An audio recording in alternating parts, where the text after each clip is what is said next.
రైతు చివరి నిర్ణయం. కానీ దేవుడు అడ్డుకున్నాడు. ఒక రైతు 3 నెలలు వర్షం కోసం ఎదురుచూశాడు. కానీ ఆకాశం మాత్రం మౌనంగా ఉంది. అప్పులు పెరిగిపోయాయి. బ్యాంక్ నోటీస్ వచ్చింది. ఇంట్లో పిల్లలు నాన్న అన్నం ఎప్పుడు అని అడిగారు. ఆ మాట విన్న రైతు గుండె పగిలిపోయింది. ఆ రాత్రి పొలానికి వెళ్ళి చివరి నిర్ణయం తీసుకున్నాడు.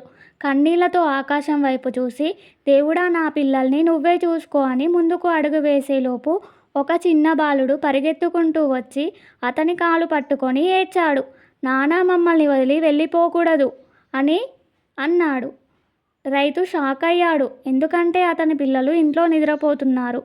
అతను వెనక్కి తిరిగి చూడగా ఆ పిల్లాడు కనిపించలేదు. అప్పుడు ఆకాశంలో మేఘాలు కమ్ముకున్నాయి. దేవుడు తన పిల్లల రూపంలో వచ్చి రైతును కాపాడాడు. ఈ వీడియో చూస్తే రైతుల కోసం ఒక లైక్ చేయండి. రైతు అన్నదాత అని కామెంట్ చేయండి. మన ఛానల్ని సబ్స్క్రైబ్ చేయడం మర్చిపోకండి.